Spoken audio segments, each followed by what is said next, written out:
সাল্লাম হাতের লাঠি নিয়ে ধীরে ধীরে হাঁটতে হাঁটতে তিনি মাঠের কোনায় চলে গেলেন। এই অন্ধের সামনে যে দাঁড়ায় সালাম দিলেন, অন্ধ তুমি কি আমার ঘোষণা শোনো নাই? আমি ঘোষণা করেছিলাম একটা গুনাহগার আছে সে চলে যাও, একটা গুনাহগার নাই সে বসে থাকো। আরে অন্ধ, আমি মুসার ঘোষণা কি তুমি শোনো নাই? বনি ইসরাইলের একটা মানুষ এখানে নাই, সব চলে গেছে। অন্ধ, তুমি কেন বসে আছো? অন্ধ ডাকতে বলল, মুসা রে, ও মুসা, আল্লাহর নবী মুসা, নবীউনা মুসা কালিমুল্লাহ শুনে নেন। আহা, আমি জীবনে কোনোদিন গুনাহ করছি আমার মনে পড়ে না। একসাথে যারা বলেন আল্লাহু আকবার। না না, আরো জোরে জোরে জোরে জোরে জোরে জোরে জোরে। আল্লাহু আকবার। মানুষ হইয়া ভবেতে আসিয়া মানুষের করিলাম কি? আমি নবী না মানিলাম। বক্তা, আলেম ওলামা, উস্তাদ মাশেক, তলাবায়ে کرام, জুয়ান বৃদ্ধ, শিক্ষিত অশিক্ষিত, ধনী আর দরিদ্র, আমরা কেউ কি গুনাহ ছাড়া আসি? আমরা সবাই গুনাহ নিয়েই কবরে যাই। কিছু না কিছু গুনাহ আমাদের শরীরে লেগে থাকে, কিছু না কিছু গুনাহ নিয়ে আমরা কবরে চলে যাই। তো উপায় কি হবে? আল্লাহ রাসূল বলেন, উম্মত চিন্তা নাই, আল্লাহ 70টা মর্যাদা দিছে, তার ভিতরে একটা মর্যাদা আল্লাহ আমার উম্মতকে দিছে, মারহুমা। আমার উম্মত গুনাহ নিয়ে কবরে যাবে, কিন্তু হাসরের ময়দানে আমার আল্লাহ আমার উম্মতের গুনাহগুলি মাফ করাইয়া দাঁড়া করাই দেবে। সুবহানাল্লাহ। কি আশ্চর্য!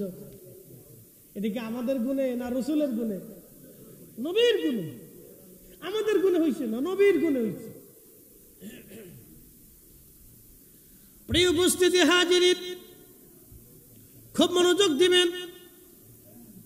হযরতে আল্লাহর মেহবুব নবীজি বললেন, আমার উম্মত তোমরা শোনো, গুনাহ মাফ নিয়ে হাসরের ময়দানে উঠবে।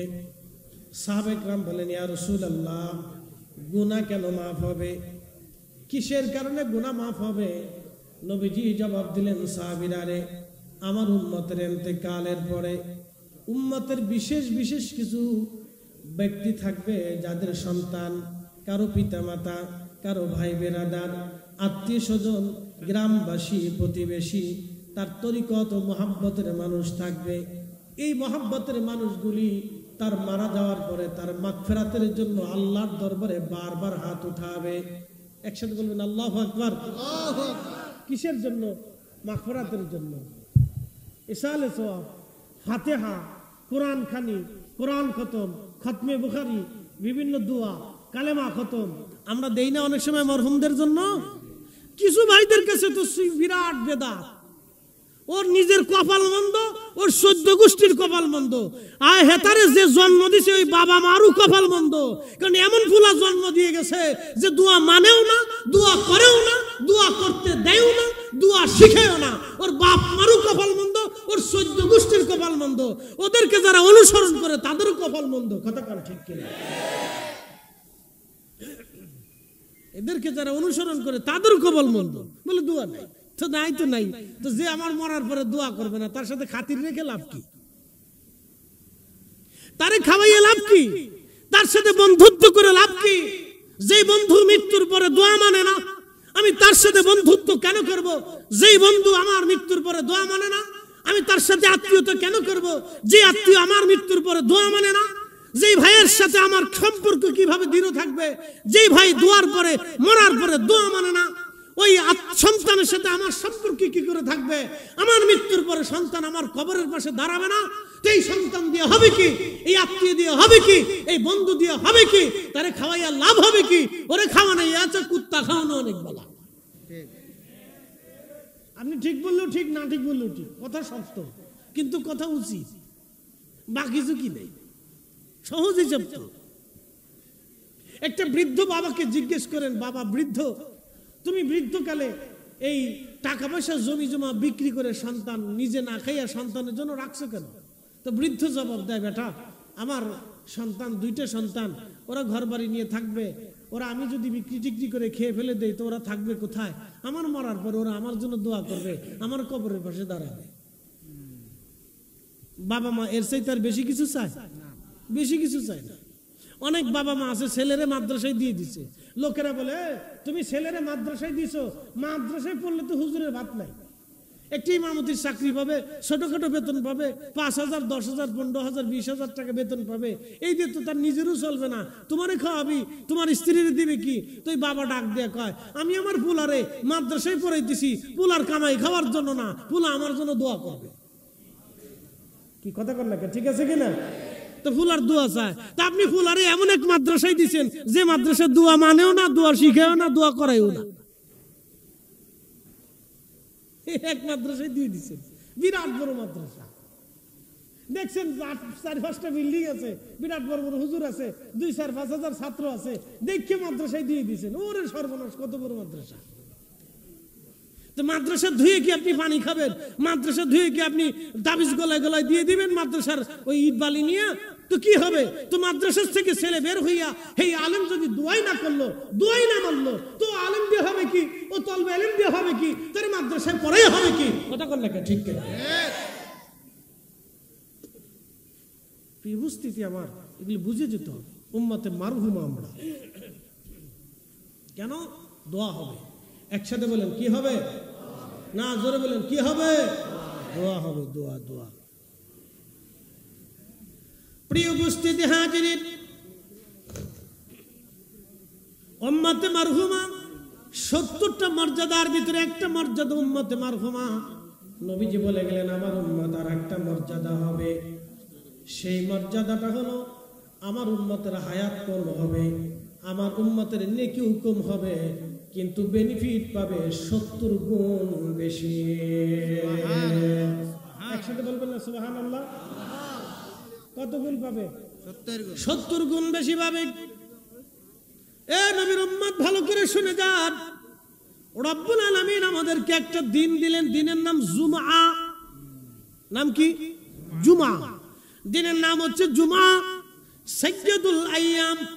দিনের মধ্যে সবচেয়ে দামি দিন, শ্রেষ্ঠ দিনের নাম জুমআর দিন হলো দিনের সর্দার, সাইয়্যিদুল আইয়াম। এই দিন জুমার দিন আল্লাহ আমাদেরকে দিলেন। প্রিয় নবী বললেন আমার উম্মত তোমরা শোনো, সমস্ত নবীর উম্মতদেরকে আল্লাহ অন্য দিন দিলেন।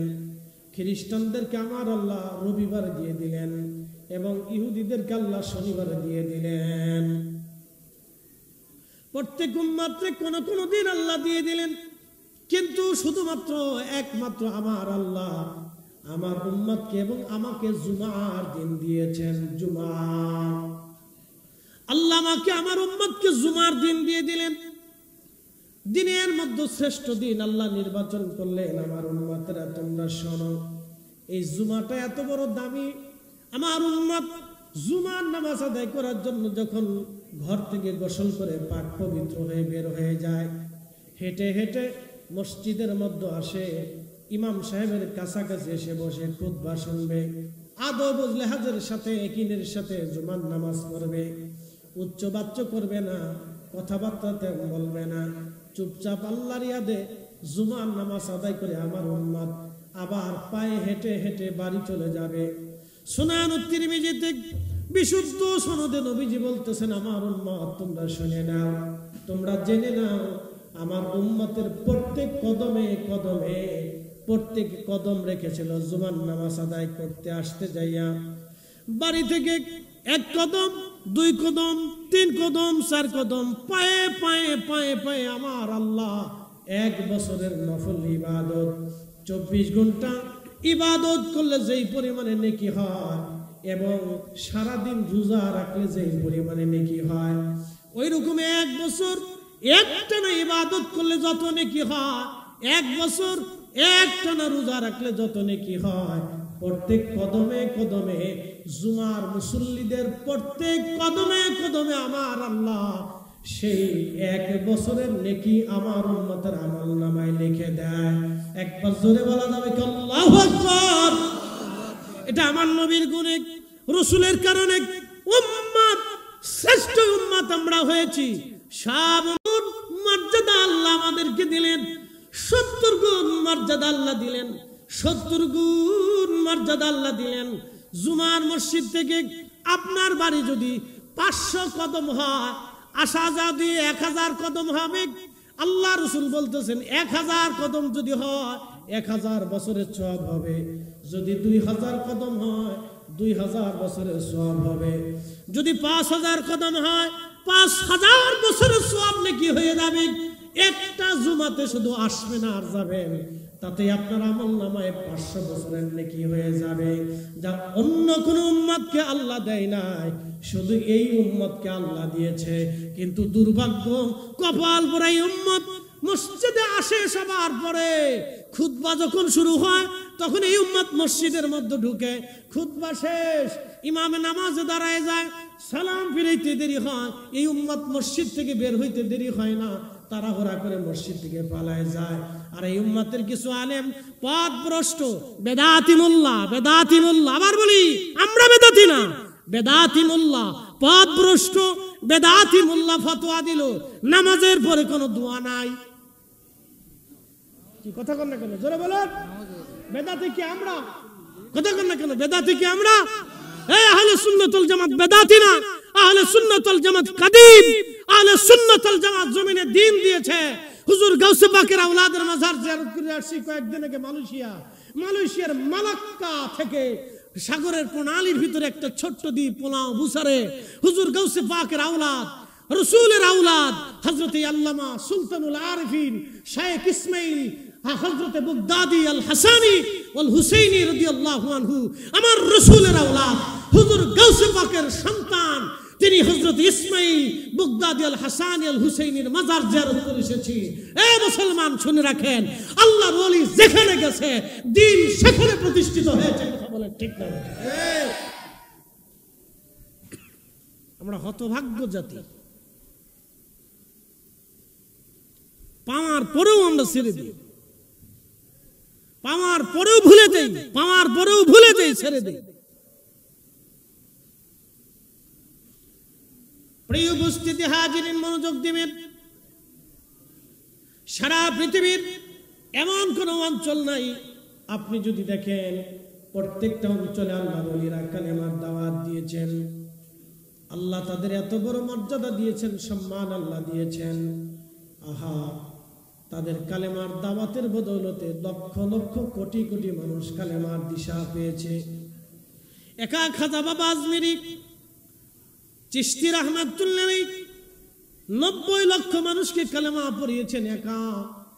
শুধু হুজুর খাজা আজমিরি রাহমাতুল্লাহ আলাইহি না, কুতুবউদ্দিন কাকি, নিজামুদ্দিন আউলিয়া, দাতাগঞ্জে বক্স, পৃথিবীর বড় বড় ওলি, খাজা বাহাউদ্দিন নাশবন বুখারী, বুখারাতে, উজবেকিস্তানে, তুর্কিস্তানে, কাজাখস্তানে, তুর্কমেনিস্তানে, এই সমস্ত রুশিয়ান বেল্টে, বলকিয়ান অঞ্চলে হুজুর বাহাউদ্দিন নাশবন বুখারী রাহমাতুল্লাহ আলাইহি কালেমার দাওয়াত তিনি ছড়িয়ে দিয়েছেন।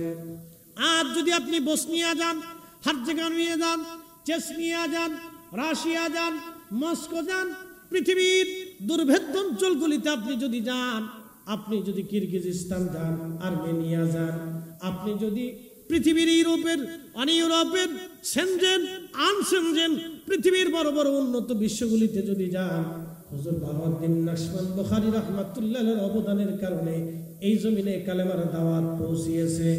আল্লাহর ওলি নাই কোথায়? যেখানে আল্লাহর ওলি সেখানে মুসলিমদের বিজয়। তলোয়ার দিয়ে তারা বিজয় করে নাই, শুধু তলোয়ারের জোরে না, শুধু তলোয়ারের জোরে না, আল্লাহ প্রদত্ত ক্ষমতা দিয়া নিয়ামতের জোরে কালেমার দাওয়াত তারা জমিনে প্রচার করেছেন। সেদিন শাহজালাল ইয়ামানি মুজাররিদ রাহমাতুল্লাহ আলাইহি যদি সিলেটের জমিনে সুরমা নদীর উপরে যায় নামাজ বিছাইতে না পারতেন, তাহলে আজকে সিলেটের জমিন না বাংলায় কালেমা খুঁজে পেতেন না।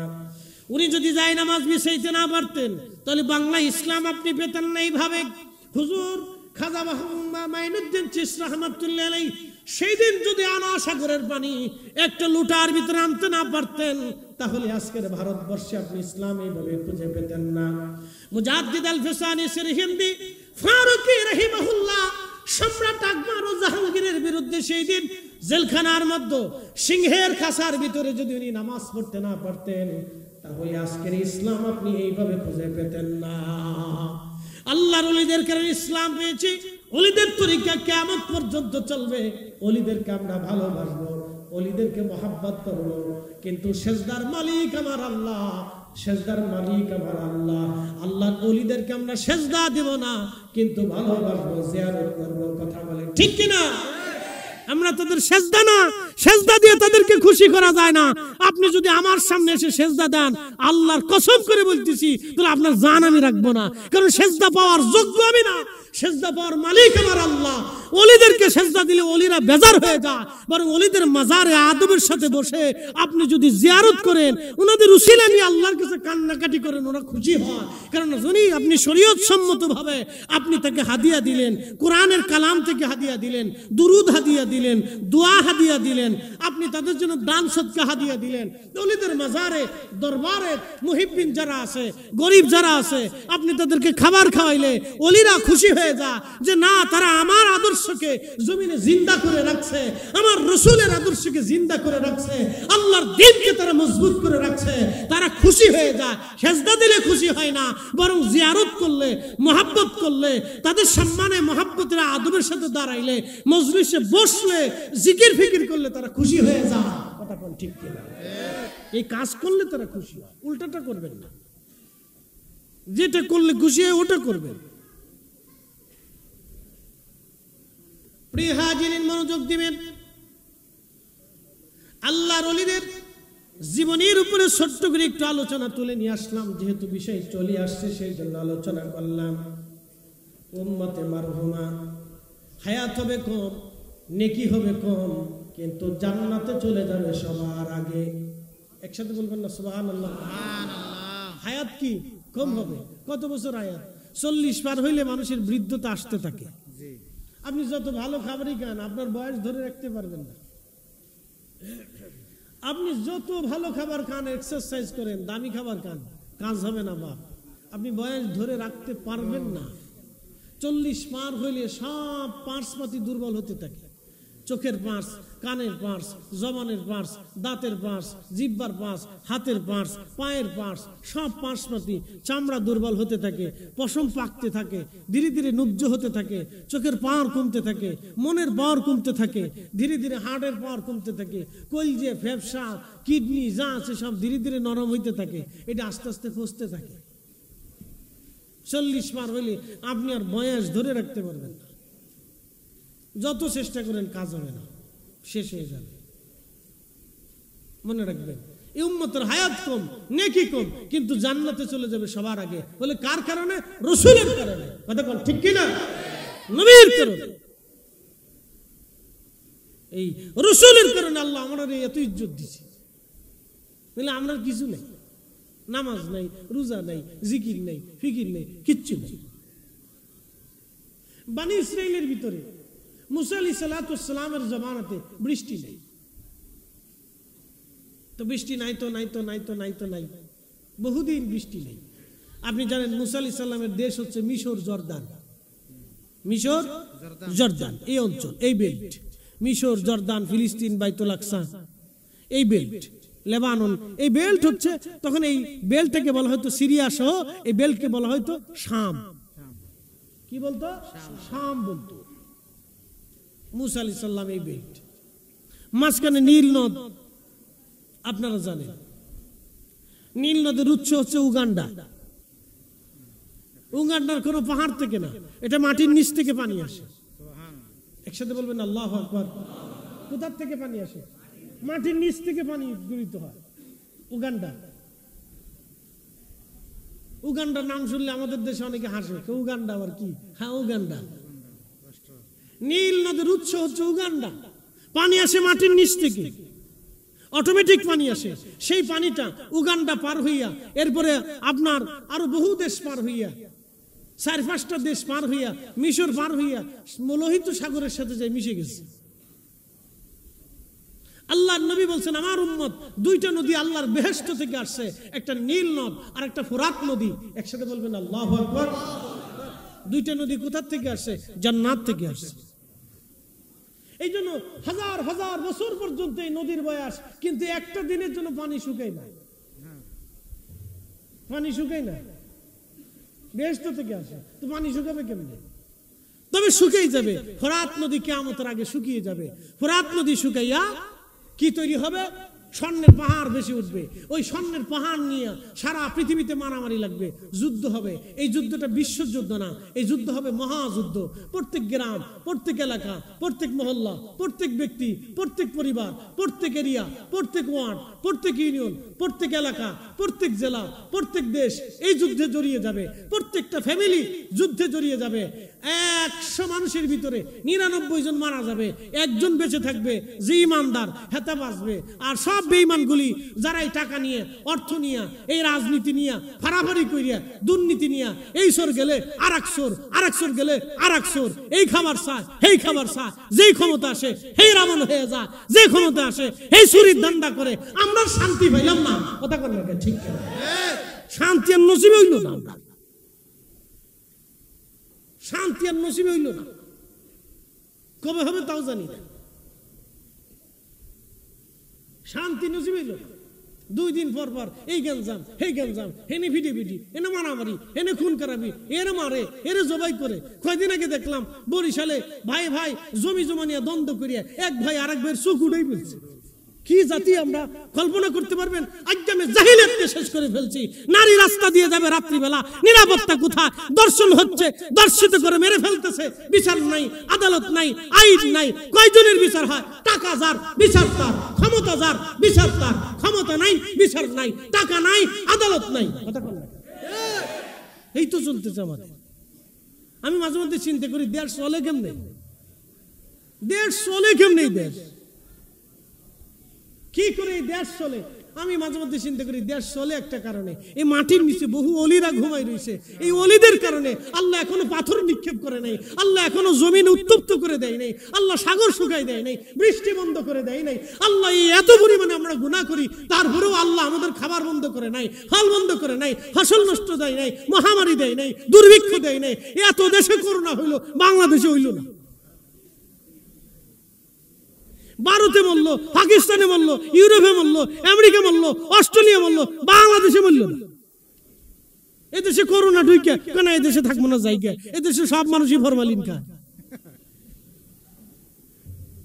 পানিতে ভেজাল, মাছে ভেজাল, গাছে ভেজাল, খাবারে ভেজাল, ফলে ভেজাল, দুধে ভেজাল, সব জায়গায় ভেজাল। মাঝে মধ্যে ঢাকার শহরে দুধ কিনে খাই, চিন্তা করি দুধ খাই না বুড়িগঙ্গার পানি খাই, আল্লাহ জানে। কি দেশ চিন্তা করেন, কি মানুষ চিন্তা করেন। ওয়াজ যে এত ওয়াজ, তারপরে মানুষের হেদায়েত হয় না। চিন্তা করি দুধ খাই না বুড়িগঙ্গার পানি খাই, আল্লাহ জানে। চিন্তা করি যে আল্লাহ আমাদের কলিজা এখনো ভালো লাগছে, ফ্যাপসা ভালো লাগছে, কিডনি ভালো লাগছে, রক্ত ভালো লাগছে, কেমনে রাখছে? আল্লাহ নিজে দয়া করে রাখছে, তাই বেঁচে রয়েছে। নাহলে এত ভেজাল খাইয়া মানুষ বাঁচার কথা না। কষ্ট হইতেছে আপনাদের? তাহলে একসাথে বলেন তো আল্লাহু আকবার। প্রিয় উপস্থিতি, প্রিয় ভাই আমার, খুব মনোযোগ দিবেন। হযরতে মুসা আলাইহিস সালামের জমানাতে বৃষ্টি নাই, বুঝতে পারতেছেন? নবী রানিং, নবী কি রানিং, তাও শুধু নবী না, রসুল। শুধু রসুল না, কিতাবধারী রসুল, জলিল কদর রসুল। একসাথে বলবেন আল্লাহু আকবার। আমার একটু রংসা দিন। আমি জানি চট্টগ্রাম আর সিলেটে দুধ চার প্রচলন খুব বেশি। ভালো চিনি সারা রংসা মেরে দেয়, বক্তাদের জন্য রংসা দিবে, তাহলে ভালো না। আপনাদের এই দোষ না, এটা খাদ্যাভাস, অভ্যাস যেটা আর কি। দুধ চা সিলেটে এবং চট্টগ্রামের মানুষ দুধ চাটা বেশি পছন্দ করে। অসুবিধা নেই, খাবেন, হালাল বস্তু খাবেন, অসুবিধা নেই, অসুবিধা নেই, খান। সিলেটে পান খায়। সিলেটের কোনো বাড়িতে যদি খাবার শেষে পান না দেয় তো ভাবে যে এটা সিলেটি না, এটা রোহিঙ্গা। হ্যাঁ, এরা জানে যে পান দিতে হবে, পান খাউকা, পান খাইতেই হবে সিলেটের মানুষের। পান না খাইলে মনে করে যে এটা সিলেটি না, এটা রোহিঙ্গা, এটা মায়ানমার থেকে আইছে। এক এক দেশের এক একটা সিস্টেম আর কি, ভালো না, দোষ না। এগুলো মানুষের গুণ, গোলাবলি, পান খায়, ভালো লাগে, খা, অসুবিধা নেই, খান, পান খাওয়া ভালো। তো জর্দা টর্দা খায় না, হ্যাঁ জর্দা খায় না, কারণ জর্দা বিড়ির ভিতরে দিয়ে দেয়, এটা তামাক পাতা থেকে আসে, ক্ষতি, দরকারটা কি? যেটা খাইলে শরীরে ক্ষতি হয় ওটা খাওয়ার দরকার নেই, তো ছেড়ে দেয়। পান খান, অসুবিধা নেই, সুপুরি খান, এটা গাছের ফল, উপকার আছে, খান, অসুবিধা নেই। তবে সুর এটা বেশি খায় না, তো ভিতরে জ্বলে যাবে, ফুরিয়ে যাবে, দরকার নাই, বুঝে বুঝে খান। হযরত মুসা আলাইহিস সালামের জামানাতে রানিং চলতেছে, বৃষ্টি নাই। বনি ইসরাইলের লোকজন এসে মুসা আলাইহিস সালামকে বলেন, হে আল্লাহর নবী, বহুদিন হলো বৃষ্টি হয় না, বৃষ্টির অভাবে গাছ মরে যাচ্ছে, খেজুর গাছ শুকিয়ে যাচ্ছে, ঘাস তরুলতা পাতা মরে যাচ্ছে, আমাদের পশুগুলি দুর্বল হয়ে যাচ্ছে, উটের দুধ কমে গেছে, বৃষ্টির অভাবে আমরা কষ্টের মধ্যে আছি, আপনি আল্লাহর কাছে দোয়া করে দেন যাতে আল্লাহ বৃষ্টি দেয়। মুসা আলাইহিস সালাম বলেন, আমার উম্মত, তাহলে এক কাজ করো, চলো আমরা সবাই মিলে সালাতুল ইস্তিসকার নামাজ আদায় করি। সমস্ত উম্মত নিয়ে গেলেন মুসা আলাইহিস সালাম, বললেন বনি ইসরাইলের একজন মানুষও ঘরের মধ্যে থাকবা না, সবাই বৃষ্টির জন্য সালাতুল ইস্তিসকার নামাজের জন্য চলে আসো। একজন বনি ইসরাইল ঘরের মধ্যে থাকবা না, একজন কালমা পড়নে বলা আমার উম্মত ঘরের মধ্যে থাকতে পারবা না, সবাই আসো। বিরাট বড় মাঠের মধ্যে লক্ষ লক্ষ বনি ইসরাইল হযরত মুসা আলাইহিস সালামের সাথে সালাতুল ইস্তিসকার নামাজ পড়ে বৃষ্টির জন্য দোয়া করার জন্য একত্রিত হয়ে গেলেন। লক্ষ লক্ষ বনি ইসরাইল উপস্থিত হয়ে গেলেন হযরত মুসা আলাইহিস সালামের সাথে, নামাজ পড়লেন হযরত মুসা নবী। নামাজ শেষ করার পরে মুসা আলাইহিস সালাম উম্মত নিয়ে হাত বাড়ালেন, আল্লাহ আপনি আমাদেরকে বৃষ্টি দেন, আল্লাহ বৃষ্টি দেন। ইমাম আবুল ফারাজ ইবনুল জৌজি রাহমাতুল্লাহ আলাইহি উয়ুনুল হাকায়াতের মধ্যে তিনি লিখতেছেন, বৃষ্টির জন্য নবী মুসা আলাইহিস সালাম উম্মত নিয়ে দোয়া করলেন। দোয়া করার পরে বৃষ্টি তো হলোই না, আর আকাশে দুই চারটা মেঘখণ্ড যা ছিল সব উড়ে আকাশ থেকে অন্যদিকে চলে গেল। আরো বেশি গরম পড়া শুরু করলো। সালাতুল ইস্তিসকার জন্য সমস্ত মানুষদেরকে একত্রিত করতে হয়। গত বছরের আগের বছরে বাংলাদেশে বৃষ্টিপাত কমে গেল, আমরা দেখলাম অনেকে সালাতুল ইস্তিসকার নামাজ পড়েছে, কোথাও 200 লোক, কোথাও 300 লোক, কেউ নামাজ পড়ায়, কেউ আবার ভিডিও করে, কেউ আবার ছবি তোলে, কেউ মুনাজাত করে, কেউ আবার ছায়া বইয়া থাকে। 6 জনে নামাজ পড়ে, 3 জন ভিডিও করে। শয়তানে চিন্তা করে এরা পাগল না আমি পাগল, না আজাজিলে চিন্তা করে যে এরা পাগল না আমি পাগল, এ কোন জাতির ভিতরে আল্লাহ মরে ফেলাইছে। 6 জন নামাজ পড়ে, 3 জন ভিডিও করে, এ কি এর সালাতুল ইস্তিসকার? এটা দেখাইতেছে যে আমরা সালাতুল ইস্তিসকার পড়তেছি। হযরত মুসা আলাইহিস সালাম সব উম্মত নিয়ে নামাজে দাঁড়াইলেন। সালাতুল ইস্তিসকার পড়তে হলে আপনার ইউনিয়নের কেউ বাড়ির মধ্যে থাকবে না, সবাইকে মাঠের মধ্যে একত্রিত হতে হবে। ইমাম সাহেব সবাইকে নিয়ে নামাজ পড়বে, একসাথে তওবা করবে, আল্লাহর দরবারে কান্নাকাটি করবে, তাহলে আশা করা যায় আল্লাহর আকাশ থেকে বৃষ্টি আসবে। কিন্তু 6 জনে পড়বেন, 2 জনে ছায়া থাকবেন, 3 জনে ব্যবসায় চলে যাবেন, আর 10 জনে নামাজ পড়বেন, এলেই বৃষ্টি আশা করা যায়। সব বনি ইসরাইল আসছে, আসার পরে নামাজে দাঁড়াইছে, দোয়া করতেছে, রানিক জলিল কদর পয়গম্বর দোয়া করতেছে, কিন্তু আকাশ থেকে মেঘ চলে গেল। উম্মতের আবার এসে বললেন, ওহে আল্লাহর নবী, আমরা তো সবাই ইস্তিসকা পড়লাম, দোয়া করলাম, কিন্তু বৃষ্টি হলো না, আকাশে মেঘ যা ছিল তা তো উড়ে চলে গেল। নবী গো, উপায়টা কি, হলোটা কি আমাদের? মুসা আলাইহিস সালাম জবাব দিলেন, আমার বনি ইসরাইল উম্মতেরা, তোমাদের ভিতরে যে জীবনে গুনাহ করছো, গুনাহ যে করছো সে চলে যাও, যে গুনাহ করো নাই সে বসে থাকো। যে গুনাহ করো নাই সে বসে থাকো, আর যে গুনাহ করছো চলে যাও। এখন যদি মাহফিলে বলা হয় যে মাহফিল শেষ, আমার পরে তাইরি ভাই ওয়াজ করবে, তাইরি ভাই ওয়াজ শেষে মোনাজাতের আগে যদি বলে যারা গুনাহ করছেন তারা চলে যাবেন, যারা গুনাহ করেন নাই তারা বসে থাকবেন, তাবারক তারে দেওয়া হবে। এবার বলেন তো তাবারক ওই বাচ্চা কাচ্চা ছাড়া আর কারো নসিবে হবে না, কথা কথা কি না? যিনি বলবে তিনার নসিবে হবে না, জায়গা আমু জায়গা, এই তালিকা আমু নাই। আর আমি যদি বলি তো আমি আগে ঘুমো, এই তালিকা কিন্তু আমি নিজেও নাই। চলেন সব জায়গা বাচ্চা কাচ্চা ওখানে তাবারক দিয়ে জায়গা। বনি ইসরায়েলের সমস্ত মানুষ, আল্লাহু আকবার, বনি ইসরায়েলের সমস্ত মানুষেরা বলল হুজুর বৃষ্টি তো হলো না, উপায় কি? হযরতে মুসা কালিমুল্লাহ আলাইহিস সালাতু ওয়াস সালাম ডাক দিয়ে বললেন, তোমাদের মধ্যে যে গুনাহ করছো সে চলে যাও, যে গুনাহ করো নাই সে বসে থাকো। একে একে যেতে যেতে যেতে যেতে লক্ষ লক্ষ উম্মত চলে গেল, কিছু মানুষ বসে রইল। আবার সালাতুল ইস্তিসকা, আমার দোয়া করলেন মুসা আলাইহিস সালাম, বৃষ্টি তো হলোই না, আরো গরম শুরু হয়ে গেল। বৃষ্টি তো হলোই না, আরো গরম পড়ছে। বনি ইসরাইল বলল, মুসা গো, ও নবী কি হলো? বৃষ্টি তো হলোই না, আরো গরম শুরু করছে, সহ্য করতে পারতেছি না। এবার হযরত সাইয়েদনা মুসা কালিমুল্লাহ বললেন, আমার উম্মত শুনে নাও, তোমরা একটা গুনাহ যে করছো সে চলে যাও। একসাথে করুন আল্লাহু আকবার। কয়টা গুনাহ? একটা। জোরে বলেন কয়টা? একটা। একটা গুনাহ যে করছো সে চলে যাও, একটা গুনাহ যে করো নাই সে বসে থাকো। বিরাট পরীক্ষা। যেতে যেতে যেতে যেতে সব চলে গেল, লক্ষ লক্ষ মানুষের মাঠ একেবারে ফাঁকা হয়ে গেল। মুসা আলাইহিস সালাম বসে রইছে, দেখি কয়জন থাকে আর কয়জন যায়।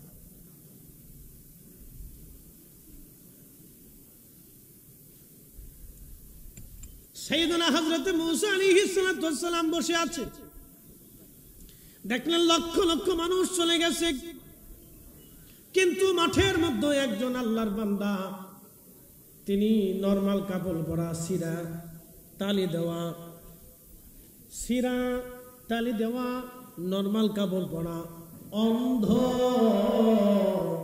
চোখে দেখে না, মাঠের এক কোনায় চুপচাপ মাথা নিচু করে বসে আছে। সাইয়েদনা মুসা আলাইহিস সালাম হাতের লাঠি নিয়ে ধীরে ধীরে হাঁটতে হাঁটতে তিনি মাঠের কোনায় চলে গেলেন। এই অন্ধের সামনে যে দাঁড়ায় সালাম দিলেন, অন্ধ তুমি কি আমার ঘোষণা শোনো নাই? আমি ঘোষণা করেছিলাম একটা গুনাহ যার আছে সে চলে যাও, একটা গুনাহ যার নাই সে বসে থাকো। আরে অন্ধ, আমি মুসার ঘোষণা কি তুমি শোনো নাই? বনি ইসরায়েলের একটা মানুষ এখানে নাই, সব চলে গেছে। অন্ধ, তুমি কেন বসে আছো? অন্ধ ডাক দিয়ে বলল, মুসা রে, ও মুসা, আল্লাহর নবী মুসা, নবীউনা মুসা কালিমুল্লাহ, শুনে নেন। আহা, আমি জীবনে কোনোদিন গুনাহ করছি আমার মনে পড়ে না।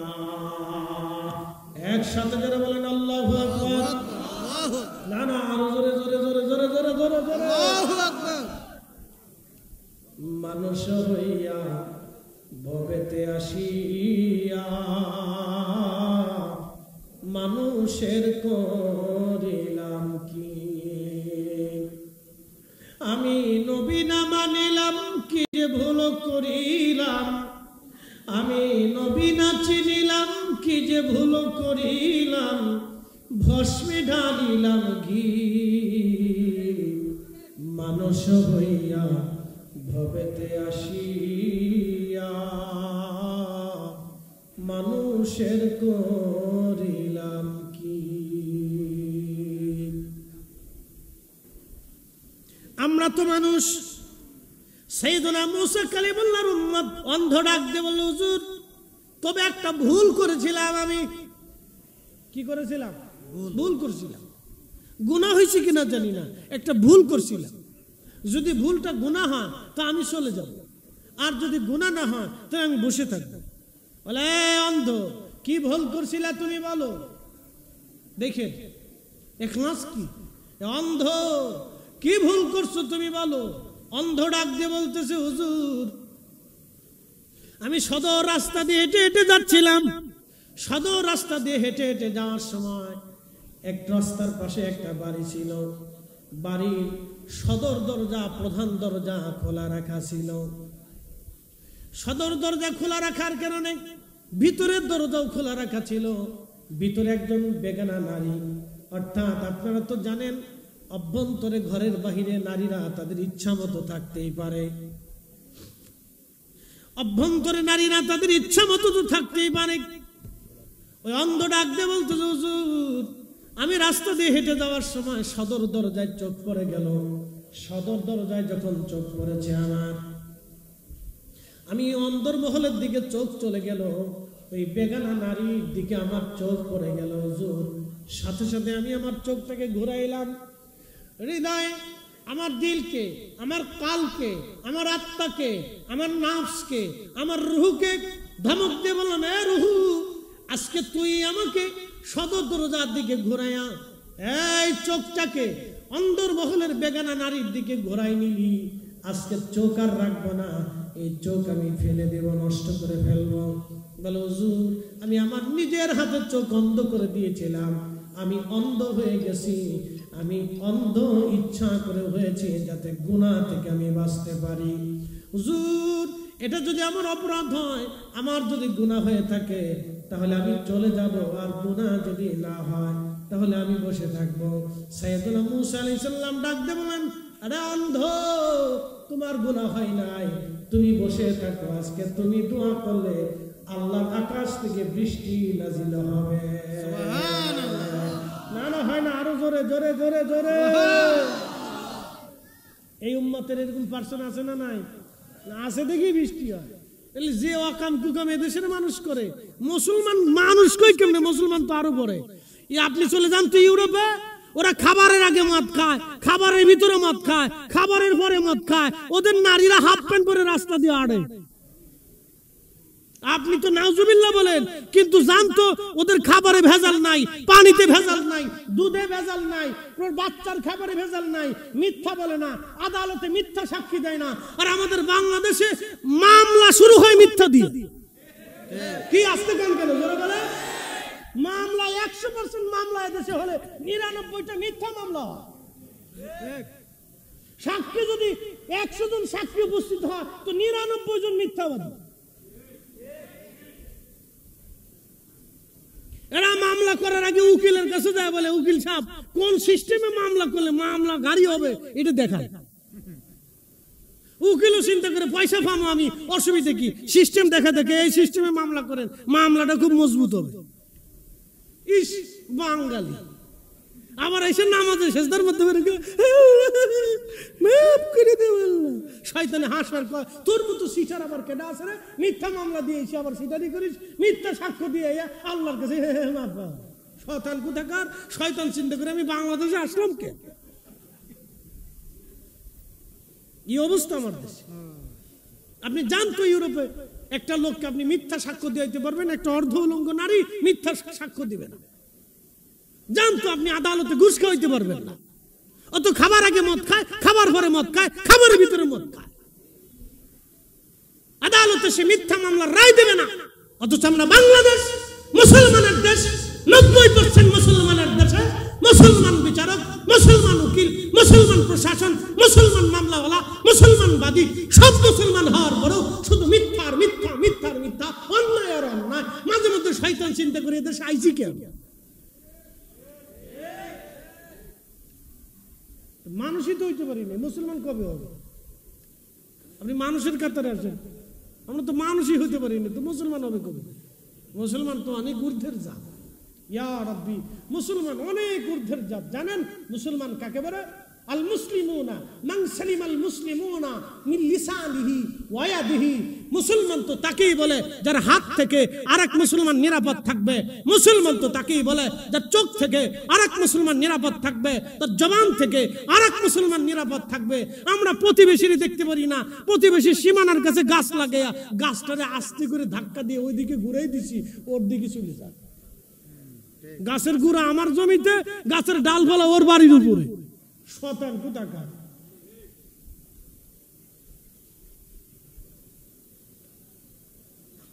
প্রিয় উপস্থিতি আমার, এগুলো আমাদেরকে শিখতে হবে, বুঝার দরকার। আমরা মানুষ কেন হয়েছি, কেন মানুষ হইলাম, এটা আমাদেরকে বুঝতে হবে। প্রিয় ভাই আমার, খুব মনোযোগ দিবেন। হযরতে মুসা কালিমুল্লাহর উম্মতের দিকে যদি আপনি তাকান, চিন্তা করেন, জীবনে কোনো অপরাধ তো করে নাই, একটা ভুল করার সঙ্গে সঙ্গে নিজের চোখ নষ্ট করে দিয়ে আল্লাহর দরবারে তওবা করে ফেললেন, আর বললেন আল্লাহ জীবনে আর কোনোদিন গুনাহ করব না। মুসা আলাইহিস সালাম বললেন, ও আল্লাহর বান্দা, অন্তরে তুমি আজকে যাবা না, তুমি আজকে দোয়া করবা, কারণ তুমি দোয়া না করলে বৃষ্টি হবে না। একবার জোরে বলা যাবে কি আল্লাহু আকবার? না না, জোরে বলেন আল্লাহু আকবার, আরো জোরে বলেন আল্লাহু আকবার। ওলির দরকার আছে না নাই? ওলি লাগবে কি লাগবে না? ভাবেন আপনার কারণে বৃষ্টি হয়? কখনোই না। এই যে বুড়া আঙ্গুল, আমাদের কারণে বৃষ্টি হয় না, ওলিদের কারণে বৃষ্টি হয়, ওলিদের কারণে শস্য হয়, ওলিদের কারণে গাছে ফল হয়, ওলিদের কারণে জমিনে শস্য হয়, ওলিদের কারণে আল্লাহ আমাদেরকে রিজিক পাঠায়। না হলে এ জাতি যে পরিমাণে অপরাধ করে আর অন্যায় করে, আল্লাহর আকাশ থেকে তো বৃষ্টি হওয়া দূরের কথা, পাথর পড়ার কথা ছিল। পাথর পাথর পাথর পাথর পড়ার কথা ছিল, পাথর পড়ার কথা ছিল। সন্তান নিজের বাপরে খুন করে, বাবা সন্তান জবাই করে, স্বামী স্ত্রী জবাই করে, স্ত্রী স্বামী জবাই করে, মা সন্তানকে হত্যা করে। পরিচয় দিতেও তো লজ্জা করে। মা সন্তান হত্যা করে, সন্তান মা হত্যা করে, বাবা সন্তান জবাই দেয়, সন্তান বাবারও জবাই দেয়। এত ওয়াজ হচ্ছে, এত নসিহত হচ্ছে, এত মসজিদ, লক্ষ লক্ষ মসজিদে দাঁড়ায়া দাঁড়াইয়া খতিব সাহেবরা প্রত্যেক জুমাতে ওয়াজ করে, তারপরে জাতির হুঁশ হয় যায়।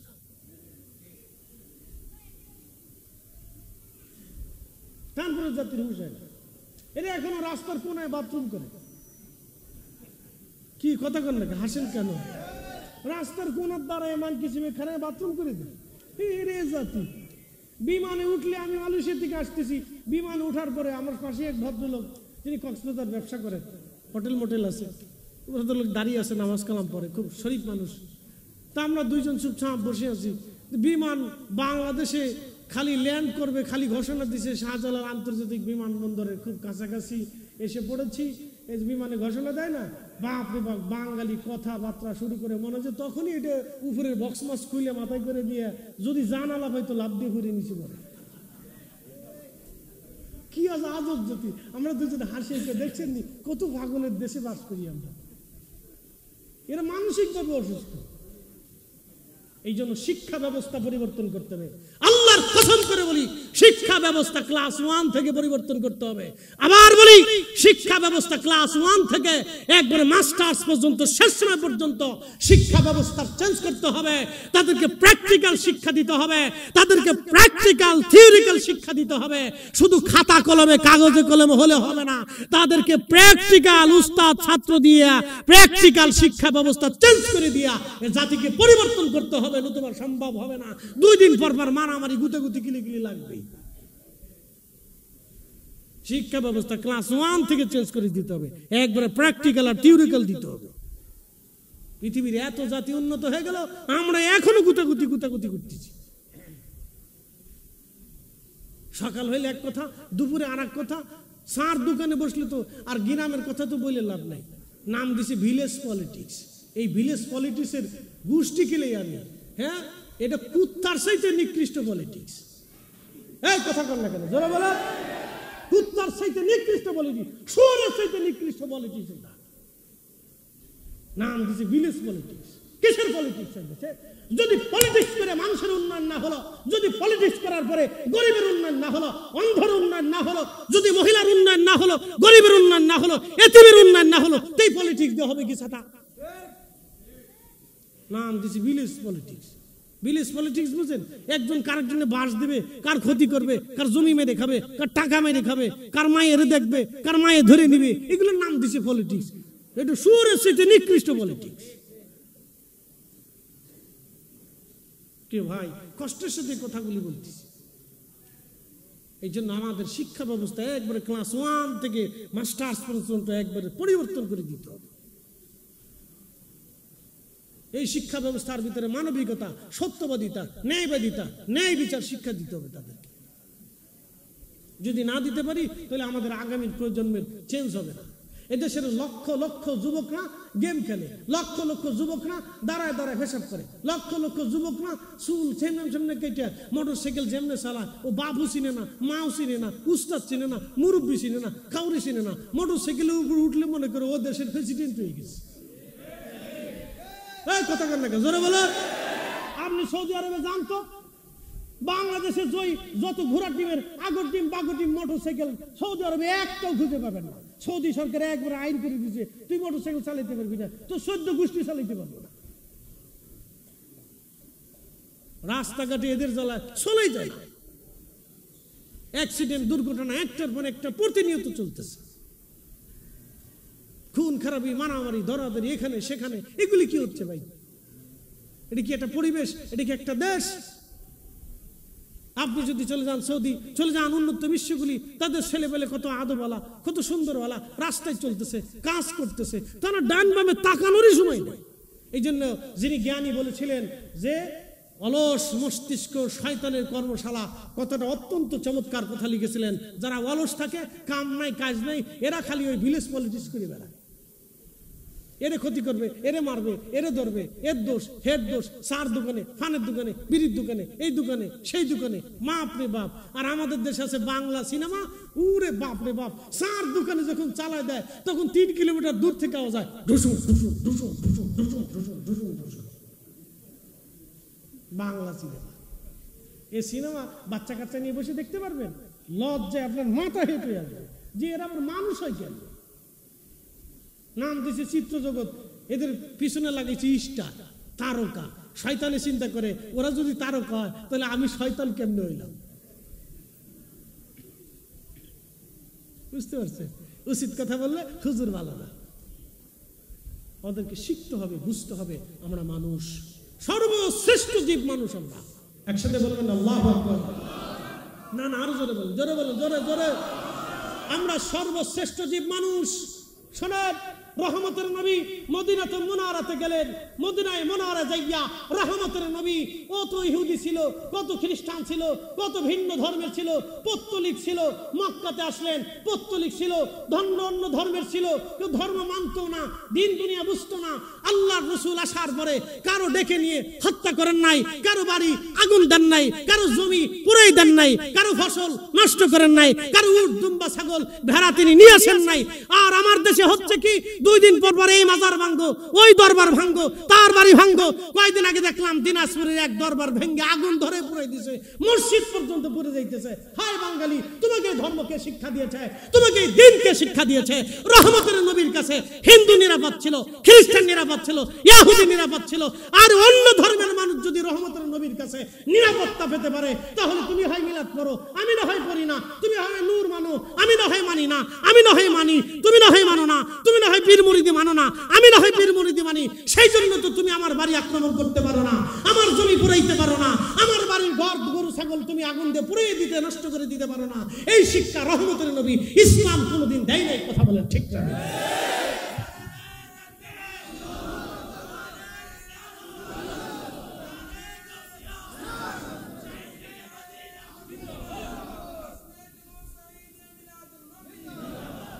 নাম দিচ্ছে তৌহিদি জনতা।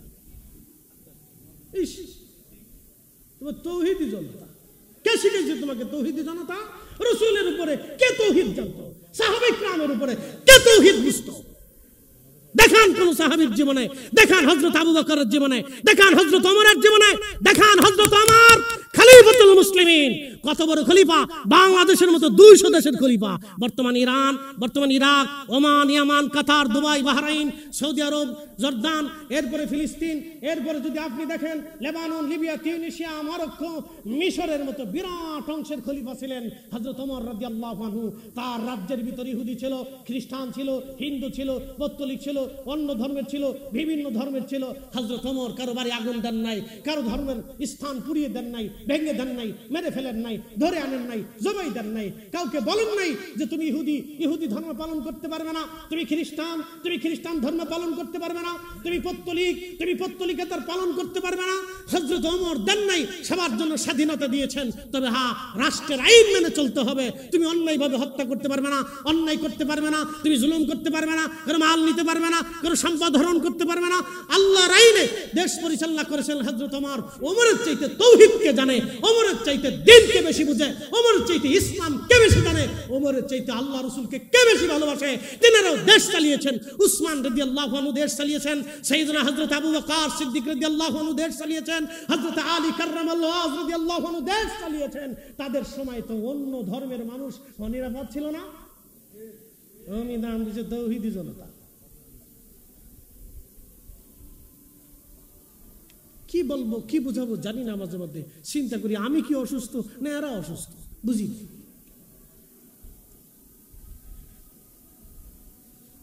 উপস্থিতি এইভাবে যদি চলতে থাকে তাহলে মনে রাখবেন আগামী 10 বছরের ভিতরে এই দেশের সমস্ত মেধা বিদেশে চলে যাবে। আপনি জানেন না, আল্লাহর কসম করে বলি, যদি এইভাবে চলতে থাকে আগামী 10 বছরের ভিতরে এই বাংলাদেশের বড় বড় মেধাগুলি দেশ ছেড়ে চলে যাবে। আর তার পরবর্তী 20 বছরে আপনার কি করুণ পরিণত হবে আপনি নিজেও জানেন না।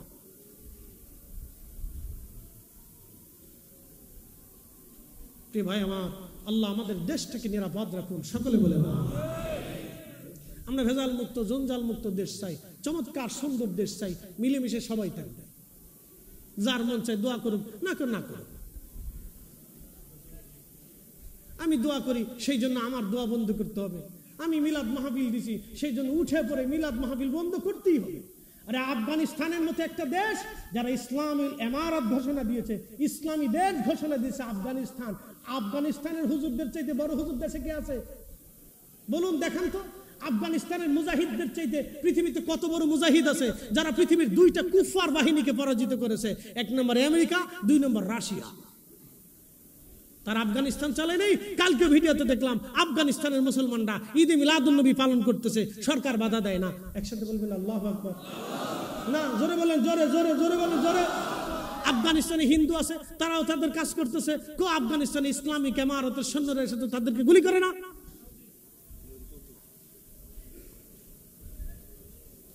কি আশ্চর্য! আমাদের তৌহিদি জনতার নাম দিয়ে এটা ভাঙ্গো, মাজার ভাঙ্গো, মসজিদ ভাঙ্গো, অমুকের দরগা ভাঙ্গো, দরবার ভাঙ্গো, অমুকের পিটাও, ধরে নিয়ে এসে অমুক ভণ্ড, মিলাদুন নবী হবে না, মিলাদ হবে না, দোয়া হবে না, শেরপুরে মাহফিল করতে যাব, লোকেরা বাধা দিছে আপনারা করতে পারবেন না। বলে কেন পারবো না? আমার দেশ, আমার জমি, আমার বাস, আমার বাসস্থান, আমি পারবো না তো কে পারবো?